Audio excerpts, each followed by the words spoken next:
The room fell quiet when she spoke. Not the kind of quiet born of respect, but the sharp, suffocating pause of disbelief. My wife's sister leaned forward at the head of the table, lips curled, voice dripping smugness. No more expensive foreign vacations on my watch.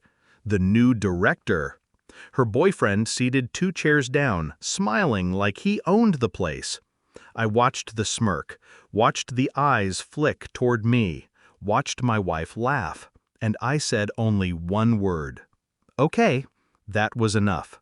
Enough to bury the urge to stand, to scream, to tear her apart in front of them all.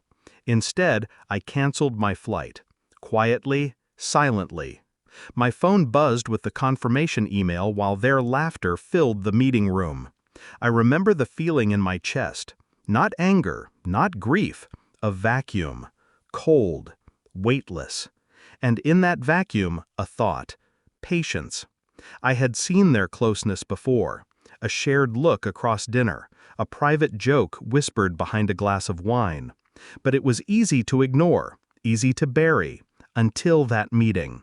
Until she promoted him, her boyfriend, publicly, shamelessly.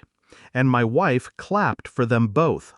I stared at her hands clapping, the same hands that once clutched mine in the dark, trembling with promises. Now they applauded my erasure. That was the betrayal. Not just her sister's ambition, not just her lover's grin, but my wife's silence. Her complicity. I wanted to believe I was imagining it, that I was tired, paranoid. But silence is its own confession. And every laugh, every glance, every dismissal carved the truth deeper into my skin. I said nothing. But my silence wasn't surrender. It was calculation. Nights became my hunting ground. She slept. I watched the glow of her phone light her face.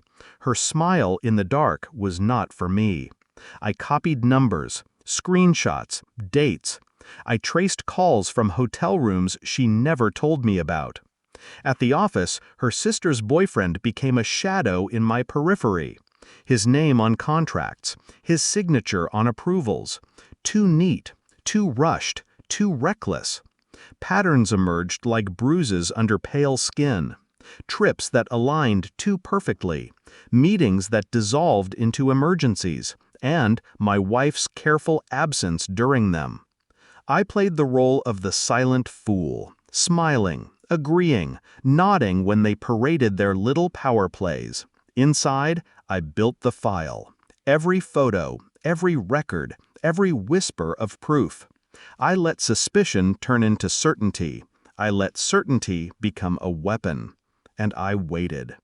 The email arrived on a gray Monday morning. Legal, brutal, final. A letter confirming the company had failed to renew its main European operating license. The cost? 150,000 euros a day. Her boyfriend's responsibility. The same man she elevated.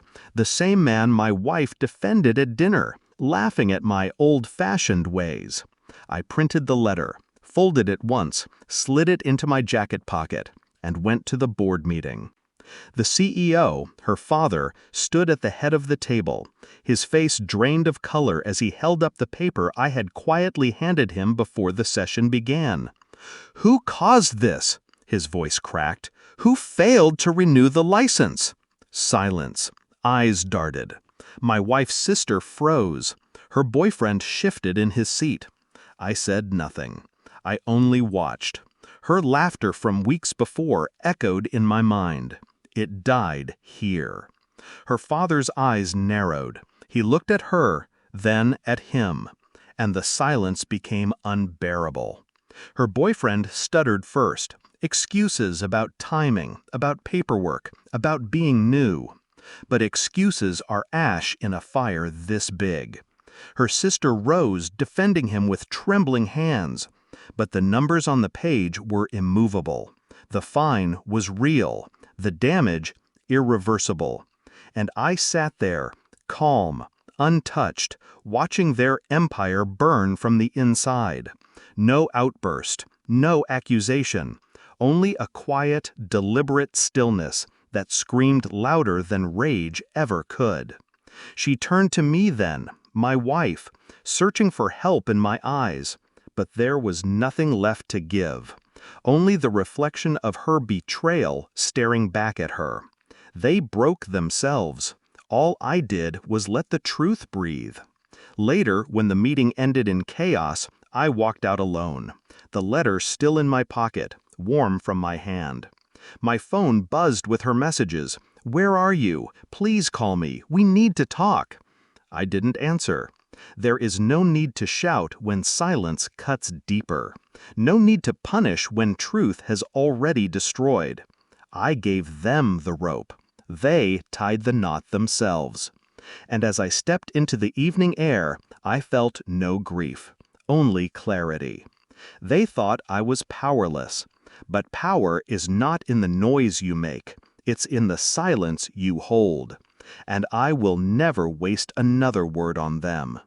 Some betrayals collapse with noise, but the ones that end in silence leave nothing standing at all.